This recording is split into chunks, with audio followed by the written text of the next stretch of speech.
حسن آپ کی جانب آتے ہیں، عدیل جیسے کہ بات بتا رہے ہیں کہ اس وقت جو ہے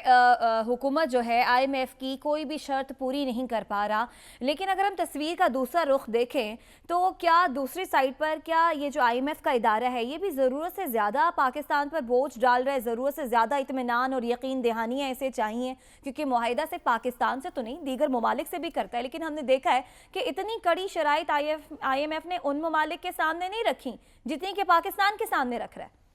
دیکھیں، بنیادی طور پہ اگر دیکھا جائے تو پاکستان کا جو مالیاتی مصائب ہیں وہ دن بہ دن جو ہے وہ بڑھتے چلے جا رہے ہیں، اور ایسے لگتا ہے کہ جو معاشی معاملات کا اور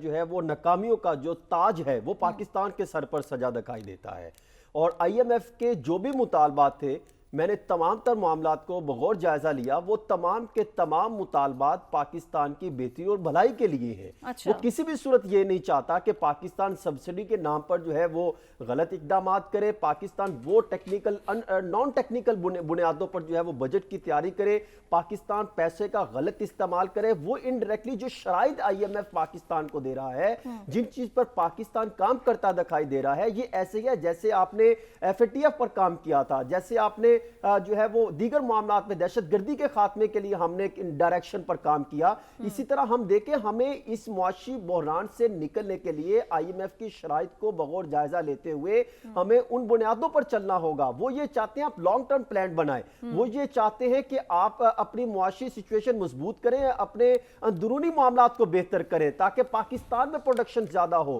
ہم اس پر کام نہیں کرتے دکھائی دے رہے، ہمارے پاس کوئی لانگ ٹرم پلان نہیں ہے۔ بے شمار دفعہ انہوں نے پوچھا کہ آپ بتائیے، پھر وہ یہ بات کرتے ہیں کہ جو آپ نے بیرونی ممالک سے جو فائنینسنگ لینی ہے اس کی ہمیں کنفرمیشن دے دیں۔ جیسا ابھی عدیل ورائی صاحب بات کر رہے تھے کہ 3 ارب 2 ارب سعودیہ اور 1 ارب یو اے ای کی طرف سے کنفرمیشن آ رہی ہے، لیکن اس طرح کے معاملات سامنے نہیں آئے۔ پھر کراس فیول سبسڈی کا تنازع چل رہا تھا، اس پر بھی ہم نے ان کے ساتھ غلط بیانی کی، اب تقریباً حل ہوتا دکھائی دے رہا ہے۔ پھر اسی طرح اگر آپ دیکھیں تو ورلڈ بینک ہمیں 45 کروڑ ڈالر دے گا، اور ایشیا انفراسٹرکچر بینک جو ہے وہ ہمیں 25 کروڑ ڈالر دے گا، اور پھر 1.3 بلین ڈالر جو ہے وہ ہم کمرشل بینکوں سے لیں گے۔ وہ یہ چاہتے ہیں کہ آپ خود کیوں نہیں اقدامات ایسے کرتے، کیوں مانگے تلے کے پیسوں پر آپ اقدامات کرتے رہیں گے؟ اسی لیے ہمیں خود بھی کوئی ایسے سوچ کر قدم اٹھانا چاہیے، ورنہ کیا ہوگا؟ آپ دیکھیں، ٹیکسٹائل انڈسٹری تباہ ہو چکی ہے، 5 سال جو گروتھ تھی وہ منفی ہو چکی ہے، اور اپریل 2022 سے یہ بات کرتے ہیں وہ ٹیکسٹائل ایکسپورٹ 1.79 بلین ڈالر تھی، اور اپریل 2023 میں یعنی